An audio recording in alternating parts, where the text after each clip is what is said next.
Rikthehemi studiot nderuar teleshikues, do të jemi pas pak çastesh me juristin Çlirim Gjata. Do të shohim pak me të se si e mendon ai si jurist gjithë të diskutimin e Presidentit të Republikës për kthimin e para një herë që është kushtetuese dhe drejtë e Presidentit që të paktën një herë të kthejë çdo ligj në Parlament për rishikim, por edhe Presidentin i cili ka kërkuar që ka kërcënuar, nuk duhet të ruhemi nga termi kërcënim, se mund të shpërndaj Parlamentin. Megjithatë, sot, një ditë pasi firmosi përpara mirë shqiptarëve kthimin për betimin e anëtarëve të gjykatës kushtetuese, sot Presidenca ka bërë publike gjithë detajet ligjore që shoqërojnë këtë dekret të Presidentit.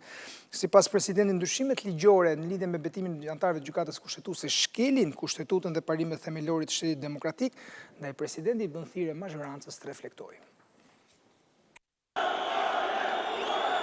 Dekretin që e firmosi para mira manifestuesve të thirrur prej timbrëmjen e së hënës, i shkoi një ditë më pas kuvendit me të gjitha argumentet kundër të presidentit Meta. Të martë, Presidenca ka bërë publike të gjitha argumentet pse presidenti e kundërshton kaq fort ndryshimin e formulës së betimit të gjyqtarëve kushtetues dhe pse kuvendi duhet ta rishikojë. Argumenti kryesor i presidentit është shkelja e ligjit themeltar të shtetit.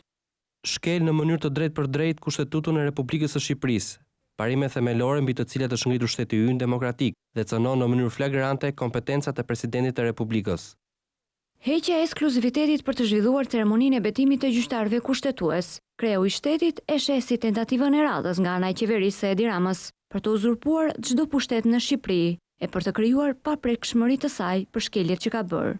Majoranca, e pandalur në tentativat e saj për të uzurpuar çdo pushtet në Republikën e Shqipërisë, ka vijuar aktivitetin e saj për të arritur si trofe final edhe kapjen e të gjitha emërimeve të anëtarëve të gjykatës kushtetuese, në mënyrë që për këto shkelje të rënda të kryera me miratimin e ligjeve antikushtetuese, majoranca të ketë garancinë se do të qëndrojë në fuqi në çdo gjykim përpara kësaj gjykate. Nëpërmjet aktit të kthimit në kuvend të ligjit, presidenti thotë se kërkon rikthimin e paqes sociale dhe kufizimin e ekspansionit të pushtetit të majorancës politike edhe në kuvend. E sipas tij, ky ligj është i parsyeshëm dhe qesharak. Praktikën e nënshkrimit të betimit dhe dërgimin me post do të mund ta bëjnë hipotetikisht shumë subjekte, madje edhe një herazi. Ata që dëshiron majoranca dhe ata që nuk i dëshiron. Por sjellja e deritanishme e majorancës duket se ende nuk ja ka shtruar plotësisht besimin presidentit Meta se do të reflektojë. Kam besimin se pavarësisht urdhrave partijak apo dëshirës për të mos prishur atin e mandatit të deputetit, ky dekret, arsyet që e shoqërojnë atë dhe mbështetja popullore që mori nënshkrimin e këtij akti nga populli sot, do t'ju bëjë të reflektoni. Kush është pra, ju lutem ngej dorën? Mungesa e reflektimit nga ana e majorancës, siç paralajmëroi presidenti në manifestim, do të sjellë dekretin për shpërndarjen e Parlamentit. Rikthehemi studiot nderuar teleshikues, zoti Çlirim Gjata na është bashkuar. Përshëndetje i nderuar, mirë se erdhe. Mirëmbrëma. Ju vini me kënaqësi tani siç keni hapur Facebookun me futjen politik, e para ju ka rinuar, këtë ta bëjmë pak më dhe dyta gjeni kënaqësi tek nxirrni e videot me mua se më shajnë pastaj atë. Po një kam nxjerrë dhe nuk i nxjerr më, kaq shumë kanë shoh. Mirë, t'ju bëj një pyetje. Kjo ishte për të gjithë njerëzit që na kanë ndjekur dhe njerëz që na njohin të dy dhe që më kanë pyetur vërtet zihesh me çimi kur vjen në studio. Ne nuk zihemi absolutisht. Ne flasim kështu edhe kur jemi privatisht. Të bëj një pyetje tani shumë seriozisht dhe futemi në thelbin e çështjes. Dje ishe në miting, e ngritet dorën? Po. E ngritet dorën. Tjetër. Figurative flasëm, tani isha si qytetar. Dakor. Sepse si qytetar përmbroj. Më jep një koment si jurist, jo, për argumentat e presidentit. Me që më the përmbroj dje për mitingun, pse isha? Se nuk shkova vetëm me ngritur, se thonë që ka mirë. Ishe në Lezhë dje, e the pse do shkosh, ta e dham në kronik. Çështje tjetër tani. Okej, mirë, dakor. Çështjen e mitingut atëherë shumë shkurt, vetëm pak sekonda. Isha si qytetar, për familjen time, për fëmijët e mi, për të mbrojtur drejtat e mia, po ta them shumë seriozisht, nuk është sa për përgjigj pyetjes tënde. Kemi qenë 2014 këtu dhe unë janë disa momente që nuk i harroj, as ju nuk e keni harruar, kur kam thënë, kujdes se kjo që po ndodh, ka qenë një kazus atëherë, po do na vi rralla. Duhet kundërshtojmë, duhet protojmë, shiko ku po na vjen rralla. Të gjithë po i vjen rralla, në rresht për një te kryeministri si dikur te Enver Hoxha. Me çfarë po ndodh? Prandaj kam dalë tje në protestë dhe kam ngritur edhe dorën. Fal, ku ishte kjo rresht për një te kryeministri? Kjo me gjithë të zullu, me gjithë të ligje antikushtetuese që po merren, që po kthehet në sundimtar, që po na heq nga një të drejtat dhe do jemi duke filloje nga vetë jote, nga ligji i famshëm për antishpifje paketa që është nuk është gjë tjetër vetë se për shkeljen me këmbë të lirisë së shtypit, drejtës kushtetuese dhe lirisë kushtetuese mbi shtypin. Po marr te ti. Pastaj të vim tek unë ti numëroj gjitha me rrallën, po pres pyetjet që mos vënojmë kohë. Pyetja ishte si jurist. Mi jepni një koment nëse keni për argumentat e Presidentit të Republikës që ktheu ligjin. Atëherë, unë bukur. Kushtetuta e thot, gjyqtari i gjykatës kushtetuese fillon detyrën vetëm pasi bën betimin para Presidentit të Republikës.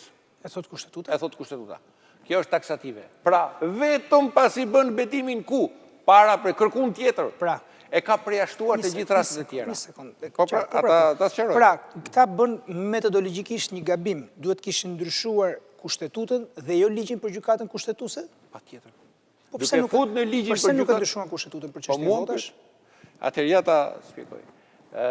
Duke fut, sepse po që se ndryshojnë kushtetutën, pastaj nuk është shkollaj, nuk mund të kaloj si puna këtij ligjit. Duhet të shkojnë në BE, të marrin viston, duhet të shkojnë në Venecia, e do janë disa organizma kur bën ndërhyrjen kushtetutë që të marrësh viston. Po kjo është çështje tjetër, kjo është momenti politik. Do të them një argument juridik te kjo që jemi. Pra, e ka kushtetuta kështu që s'mund të dalësh në asnjë lloj forme tjetër vetëm para presidentit. Ti në ligj bëre dispozitë kushtetuese. 10 ditë po se thirri presidenti e tjerë e çon me shkrim atë. Unë kam shkruar disa pyetje. Cili vend i BE-s ka këtë? A do bëjmë legislacion se kemi detyrim kushtetues dhe nga vetë BE-ja për të hap negociatat për të bërë antar, legislacioni jonë duhet jetë i pranueshëm për gjithë vendet anëtare. Pra ajo që quhet parafrimi i legjislacionit, se fiks 100% s'ka, po. Legislacioni është i parafrueshëm për çështje që kanë të bëjnë me të drejtën komunitare. Jo, absolutisht. Që kushtetutën, problemet kushtetuese nuk mund të vinë kundër shtim, nuk mund të jenë papranueshme, se s'mund të bësh një kushtetutë, bie fjala alla Korea e Veriut, thua se do hyjë në vendet e Bashkimit Evropian kanë sistemet kushtetuese të ndryshme, ju e dini më mirë se unë këtë gjë.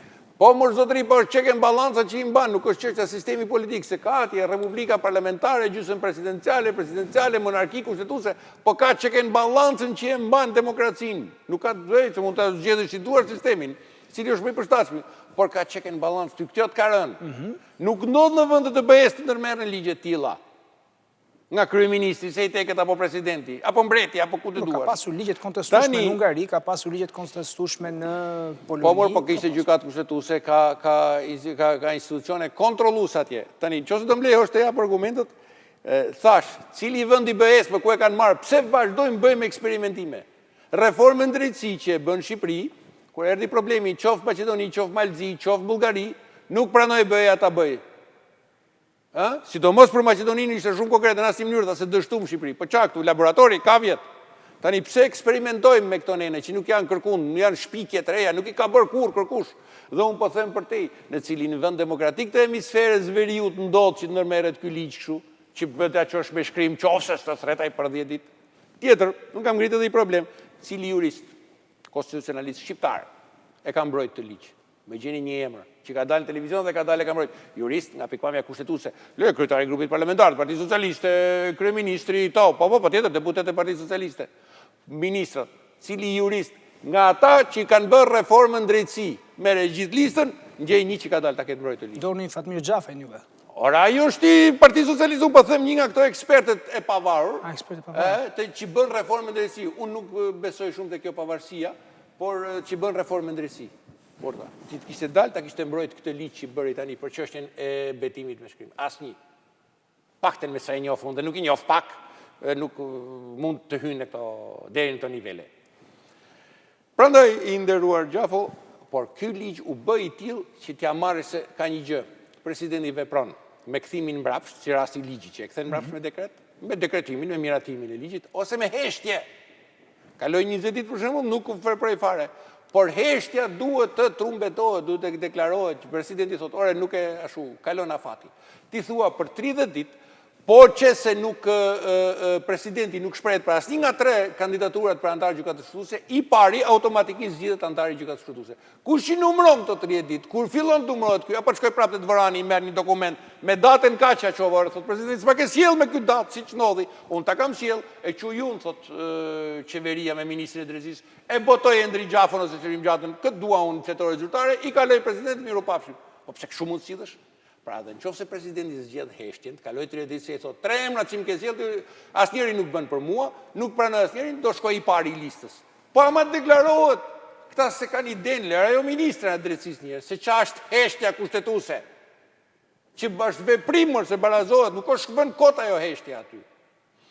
Atëherë, që të kthehemi, por që hym pak thellë. Kjo është shkaku që me të drejtë ka kthyer presidenti, sepse nuk është gjë tjetër që atë që se marrin nga dera t'ja marrin antarit, pastaj ta ketë dorë qeveria gjykatën kushtetuese. Është argumenti mjaftueshëm ky që presidenti, në rast se mazhoranca nuk reflekton, dhe me gjasat janë që nuk do reflektojnë, sepse kolegët sot kishin pyetur deputet Komisionit Ligjeve, pra kanë ndërmend ta rrëzojnë dekretin, është argumenti mjaftueshëm ligjor që presidenti të shpërndajë parlamentin. Jo vetëm ky. Ka shumë argumente që presidenti, tash duhet dallojmë. Ligjor? Si? Shpërndarja e parlamentit është kushtetuese. Kushtetuese, po. Po, edhe thash, ky si argument është një element, po ka shumë element, ka që përbëjnë një shumatore, që mund t'japin të drejtën presidentit që të shpërndaj parlamentin. Mund ta shpërndaj presidenti? Ka kushtetuta, më janë rastet ku shpërndaj. Cilat janë? Jepin në ekran. Cilat janë? Tani, do të vijeo me kush unë ligj përmendësh nuk të them. Gjithmonë kam ardhur me ligj me vete. Kur unë dikur vija me ligje, ju gazetarë më thonin mos me ligje për na i thuaj më të thjeshtë. Ta kam thënë asnjë. Ma ke thënë.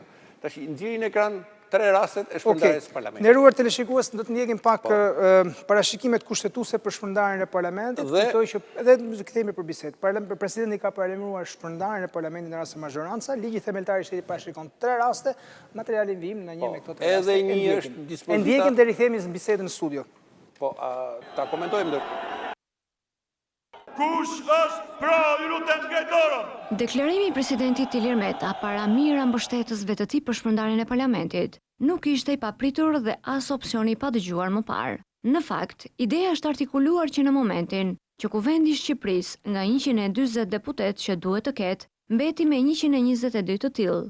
Në këtë rast, mbështetja e gjendej tek neni 64 i Kushtetutës, që parashikon se Kuvendi përbëhet nga 140 deputet. Listat zëvendësuese pas djegjes së mandateve nga ligjvënësit e PD-s LLS-is shtëruan, duke e lënë institucionin legjislativ të funksionojë me numër më të ulët. Kjo situatë e kohës, kur presidenti përplasej me qeverinë e kryesocialistit Edi Rama, kaloi pa firmosin e dekretit të paralajmëruar. Manifestimi së hënës mbrëma i presidentit Meta risolli idenë e shpërndarjes së parlamentit, jo thjesht si një paralajmërim, por një fakt që mund të ndodhë mbas datës 15 të këtij muaji. Unë, Çlirim Gjata, betohem se atë dekret nuk do ta firmos tu, por do ta firmos në mes të parlamentit. Presidenti gjeti mbështetjen mes manifestuesve të thirrur prej tij, por ai gjen edhe në Kushtetut, ligji themeltar i shtetit parashikon 3 raste kur mund të shpërndahet parlamenti.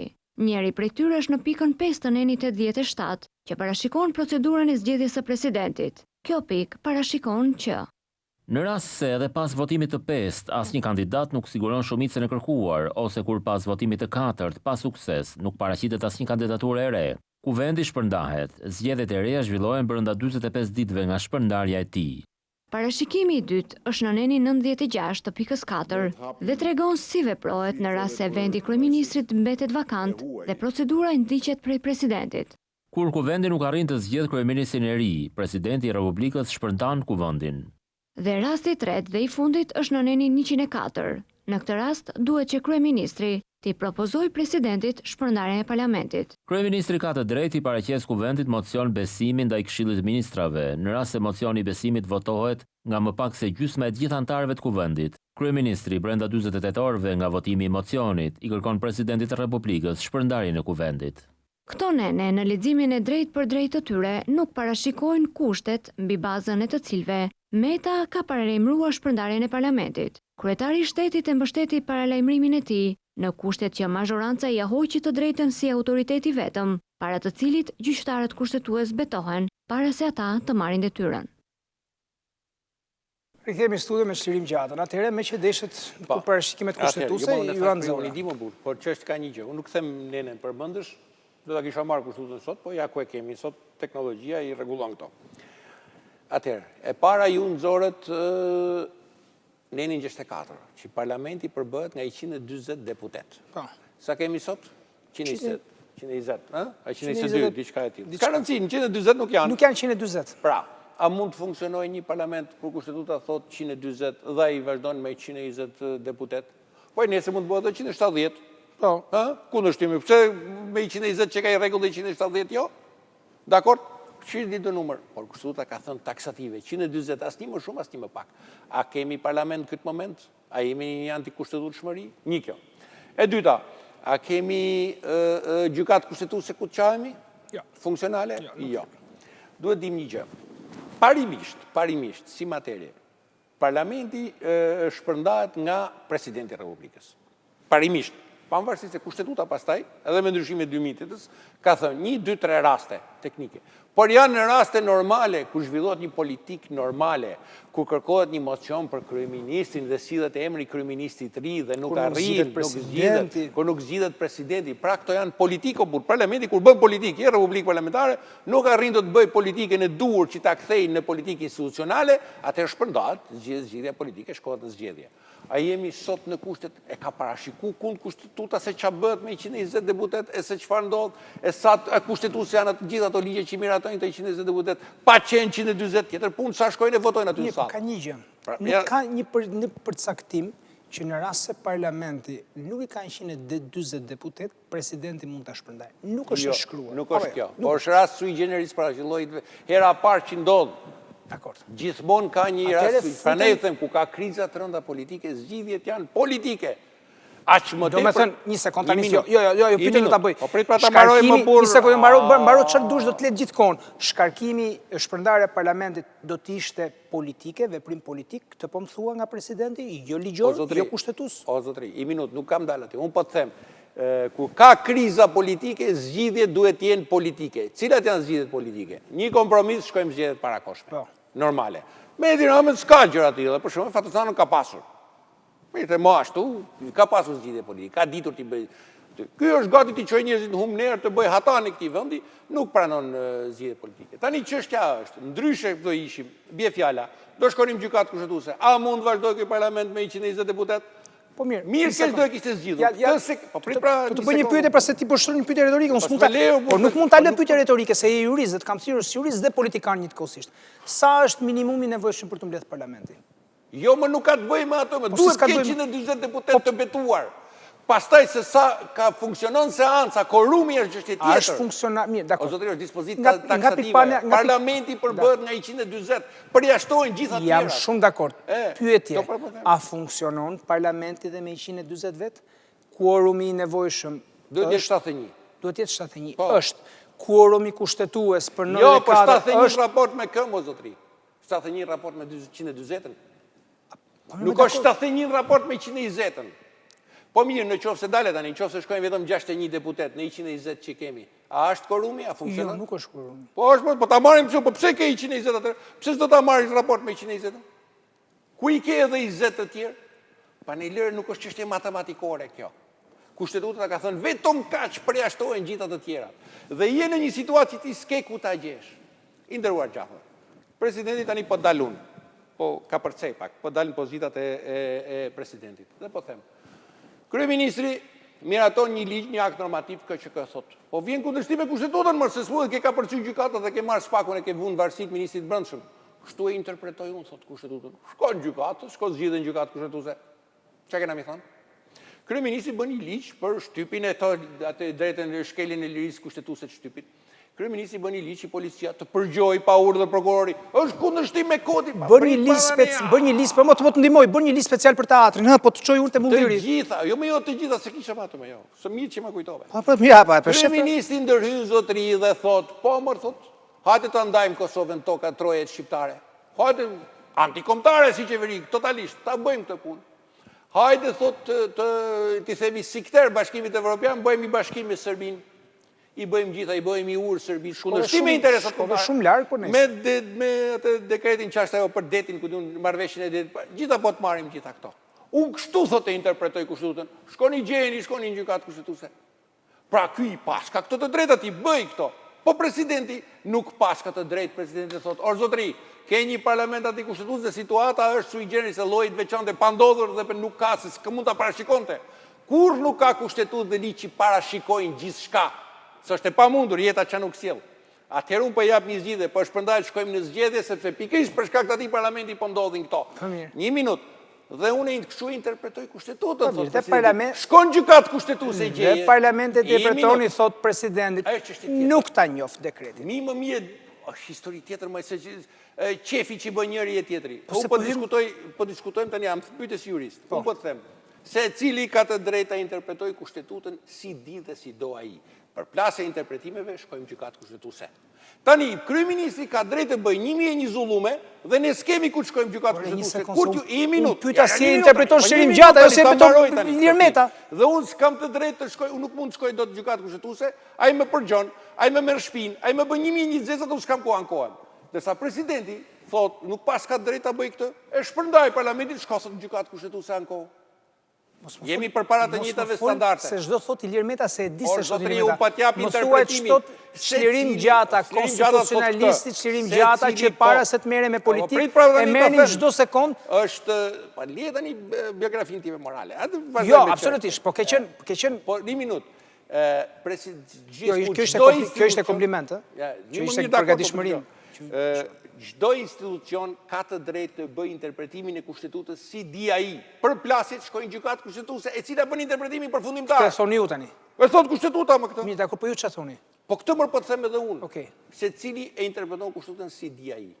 Rasti në fjalë edhe një herë thash, vërtet nuk janë ato tre rastet. Po është sui generis i llojit veçantë.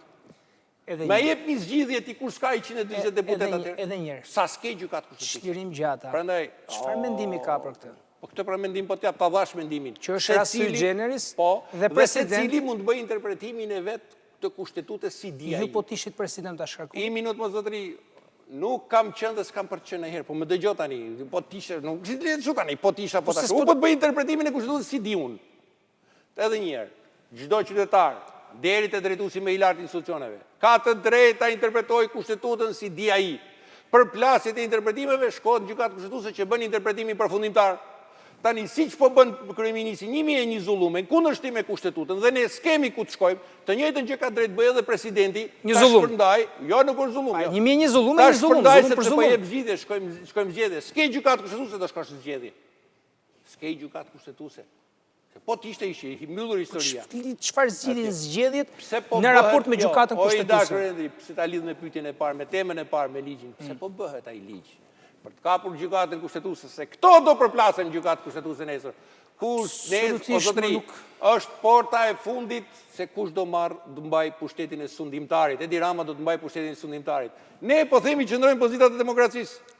Jam shumë dakord se përse po bëhet kjo për gjykatën kushtetuese. Çështja është që nuk mund t'i lëm ne kartën njërit apo tjetrit të moralit, kur këtu, me sa ju po më thoni vetë, se cili mund të luaj në immoralitet, sepse nuk ka njëri që ta ndaj. Jo, nuk thash që është sigurisht, po sigurisht. Kushtetuese. 1001 zullume bën kryeministri. Kjo është interpretimi që bëjmë fjalëve të mia.